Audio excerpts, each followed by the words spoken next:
नमस्कार, देवश्री किचनमध्ये आपल्या सर्वांचं स्वागत आहे। आज आपण झटपट तयार होणारी इडली कशी बनवायची ते पाहणार आहे।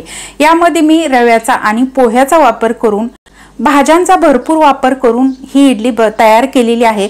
झटपट होणारी आहे, अगदी 10 ते 15 ही इडली तयार करू शकता। आणि मुलांची जर अचानक ऑर्डर आली की मम्मी मला इडली पाहिजे, तर तुम्ही पटकन ही इडली 10 ते 15 मिनिटात मुलांना बनवून देऊ शकता। यामध्ये मुलांच्या आवडीच्या भाज्या घालून तुम्ही ही इडली तयार करू शकता। त्याचबरोबर या इडली बरोबर खाण्यासाठी एकदम चविष्ट अशी खोबऱ्याची चटणी सुद्धा मी बनवलेली आहे। तर आज आपण अगदी सोप्या पद्धतीने ही खोबऱ्याची चटणी कशी तयार करायची ते पाहणार आहे। एकदम मस्त रेसिपी आहे, सोपी रेसिपी आहे, नक्की करून पहा, तुम्हाला सुद्धा नक्कीच आवडेल आणि मुले सुद्धा आवडीने खातील। ही रेसिपी तुम्हाला कशी वाटली कमेंट करून मला नक्की सांगा। या रेसिपीला लाईक करा, शेअर करा। त्याचबरोबर तुम्हाला जर माझ्या रेसिपी आवडत असतील तर माझ्या चॅनलला सबस्क्राइब करायला विसरू नका। त्याचबरोबर तुम्ही इंस्टाग्राम वरती असाल तर इंस्टाग्राम वरती मला फॉलो करा। इंस्टाग्रामची लिंक मी खाली डिस्क्रिप्शन बॉक्स मध्ये दिलेली आहे, तुम्ही नक्की पाहू शकता। चला तर मग रेसिपीला सुरुवात करूया।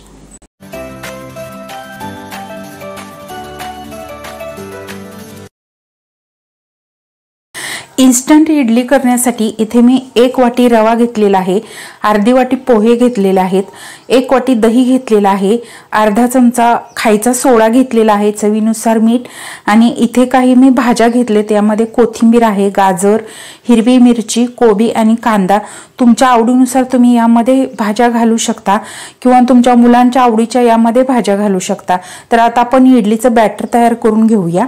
सुरुवातीला आपण एका मिक्सरच्या भांड्यामध्ये हा रवा घालून घेऊया, त्याचबरोबर पोहे घालून घेऊया आणि 1 वाटी दही घालून घेऊया।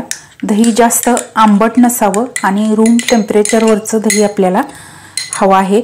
आणि आता यामध्ये साधारण अर्धी वाटी एवढं पाणी घालायचं आहे आणि छान असं हे मिक्सरवरती फिरवून घेऊया। इथे आपलं हे इडलीचं बॅटर तयार झालं, एका पातेल्यामध्ये काढून घेऊया। तुम्ही पाहू शकता या बॅटरची कन्सिस्टन्सी आपल्याला अशी हवी आहे। आपण जशी तांदळाची इडली तयार करतो अगदी तशीच कन्सिस्टन्सी याची ठेवायची आहे। आणि हे बॅटर तुम्ही पाहू शकता खूपही बारीक मी केलेलं नाही, तर रवाळ रवाळ असं ठेवलेलं आहे, त्यामुळे आपली इडली छान फुगते आणि एकदम दाणेदार होते। हे मिश्रण एका भांड्यामध्ये मी काढून घेतलं। आता यामध्ये आपण बारीक करून घेतलेल्या भाज्या घालून घेऊया। तुमच्या आवडीनुसार तुम्ही यामध्ये आणखी भाज्या घालू शकता किंवा मुलांच्या आवडीनुसार तुम्ही यामध्ये भाज्या घालू शकता। चवीनुसार मीठ घालूया आणि आता हे मिक्स करून घेऊया।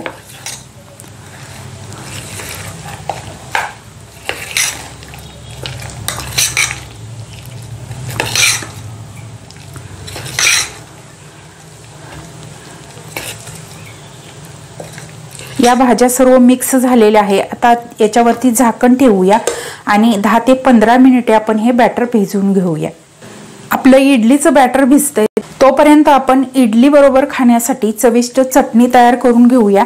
इथे मी ओलं खोबरं 1 वाटी घेतलेलं आहे, याचे उभे काप करून घेतलेत, अर्धी वाटी डाळे घेतलेले आहेत, कोथिंबीर, 1 हिरवी मिरची घेतलेली आहे, 4 लसूण पाकळ्या आणि थोडासा आल्याचा तुकडा घेतलेला आहे। त्याचबरोबर 1 लिंबाचा रस घेतलेला आहे, अर्धा चमचा जिरं घेतले, अर्धा चमचा साखर आणि चवीनुसार मीठ घेतलेलं आहे। आता एका मिक्सरच्या भांड्यामध्ये खोबरं घालून घेऊया, त्याचबरोबर डाळे घालून घेऊयात, म्हणजेच फुटाण्याची डाळ, हिरवी मिरची, कोथिंबीर, लसूण आणि आलं, त्याचबरोबर अर्धा चमचा जिरं, थोडीशी साखर, चवीनुसार मीठ, साधारण अर्धा चमचा आणि 1 लिंबाचा रस। तुम्हाला जर लिंबाचा रस घालायचा नसेल तर या ठिकाणी तुम्ही अर्धी वाटी दही घातलं तरीही चालेल। आता आपण यामध्ये थोडंसं पाणी घालूया आणि आता आपण याची छानशी चटणी तयार करून घेऊया। चटणी आपली तयार झाली, एका बाउलमध्ये आपण काढून घेऊया। आता आपण चटणीसाठी फोडणी तयार करून घेऊया। एका तडका पॅन मध्ये 1 चमचा तेल घालायचं आहे, यामध्ये प्रथम जिरं घालूया। जिरं तडतडलं की यामध्ये 1 हिरवी मिरची, कढीपत्ता आणि थोडासा हिंग घालूया आणि ही फोडणी आपण या चटणीवरती घालूया। मस्त अशी चविष्ट आणि चटपटीत खोबऱ्याची चटणी आपली तयार झाली। 10 ते 15 मिनिटे झाली। आपण या बॅटरवरचं झाकण काढून पाहूया। तुम्ही पाहू शकताय बॅटर आपले छान फुगलेलं आहे आणि ते खूप घट्ट झालेलं आहे। यामध्ये आता आपल्याला पाणी घालून बॅटरची कन्सिस्टन्सी ॲडजस्ट करून घ्यायची आहे, पण त्या अगोदर यामध्ये अर्धा चमचा खायचा सोडा घालायचा आहे। सोडा ॲक्टिवेट करण्यासाठी याच्यावरती पाणी घालायचं आहे किंवा तुम्ही अर्ध्या लिंबाचा रस घालून हा सोडा ॲक्टिवेट करून घेऊ शकता। आता आपण हे बॅटर हलवून घेऊया।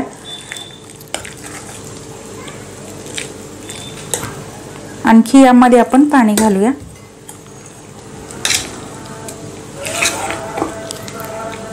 हे बॅटर मी व्यवस्थित मिक्स करून घेतलं। तुम्ही पाहू शकता या बॅटरची कन्सिस्टन्सी आपण तांदळाच्या इडलीचं बॅटर जसं तयार करतो अगदी त्याच पद्धतीने आपल्याला हे बॅटर तयार करून घ्यायचं आहे। आता आपण इडली करून घेऊया। इडल्या वाफवण्यासाठी इथे मी एका पातेल्यामध्ये पाणी उकळायला ठेवलेलं आहे। आता याच्यावरती अशी वेज असलेली एखादी प्लेट ठेवायची किंवा तुम्ही मोदकाची चाळण ठेवली तरीही चालेल किंवा तुमच्याकडे स्टीमर असेल तर त्यामध्ये तुम्ही ही इडली करून घेऊ शकता। आता या प्लेटला आपण थोडंसं तेल लावून घेऊया आणि याच्यावरती आता बॅटर घालून घ्यायचं आहे। बॅटर परत एकदा मी हलवून घेते आणि आता आपण याच्यावरती हे बॅटर घालून घेऊया। एक गोष्ट लक्षात ठेवा, टिप आहे, जर पाण्याला उकळी नाही आली तर ही इडली जास्त फुगणार नाही, म्हणून अगोदर पाण्याला उकळी आली पाहिजे आणि नंतरच आपल्याला याच्यावरती इडली घालायची आहे आणि याच्यावरती झाकण ठेवून छान अशी इडली ही वाफवून घेऊया। 4 ते 5 मिनिटे झाली। ही इडली छान वाफवलेली आहे।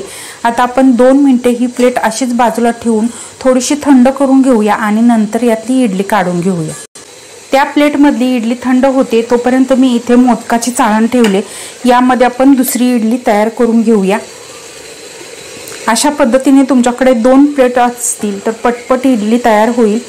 त्यासाठी अशा 2 प्लेटमध्ये इडली तयार करून घ्या। आता याच्यावरती झाकण ठेवूया। झटपट तयार होणारी जाळीदार आणि हलकी फुलकी इडली आपली तयार झालेली आहे। तुम्ही पाहू शकताय आतून एकदम मस्त अशी जाळीदार तयार झालेली आहे आणि यामध्ये आपण भाज्या घातलेत त्यामुळे आणखीनच पौष्टिक ही इडली तयार होते। 1 वाटी रवा आणि अर्धी वाटी पोहे घेतले होते, त्यामध्ये जवळजवळ 5 इडल्या इथे तयार झालेल्या आहेत। इडल्या मी मोठ्या केलेल्या आहेत। तुम्हाला हवं असेल छोट्या छोट्या बनवायच्या असतील तर इडली पात्रामध्ये तुम्ही बनवू शकता। 10 ते 12 इडल्या तयार होतात। अगदी मस्त रेसिपी आहे, सोपी रेसिपी आहे, झटपट होणारी रेसिपी आहे। नक्की करून पहा। त्याचबरोबर एकदम चवीला भन्नाट लागणारी खोबऱ्याची चटणी सुद्धा झटपट तयार होते आणि चवीला एकदम मस्त लागते। या पद्धतीने तुम्ही नक्की करून पहा, तुम्हाला सुद्धा नक्कीच आवडेल। अगदी साधी सोपी रेसिपी आहे, एकदम मस्त आणि मुलांना आवडेल अशी ही रेसिपी आहे। काही मिनिटांमध्ये तुम्ही ही इडली मुलांना तयार करून देऊ शकता। मस्त अशा सोप्या पद्धतीने ही रेसिपी मी तुम्हाला दाखवलेली आहे। ही रेसिपी तुम्हाला कशी वाटली कमेंट करून मला नक्की सांगा। या रेसिपीला लाईक करा, शेअर करा। त्याचबरोबर तुम्हाला जर माझ्या रेसिपी आवडत असतील तर माझ्या चॅनलला सबस्क्राईब करायला विसरू नका।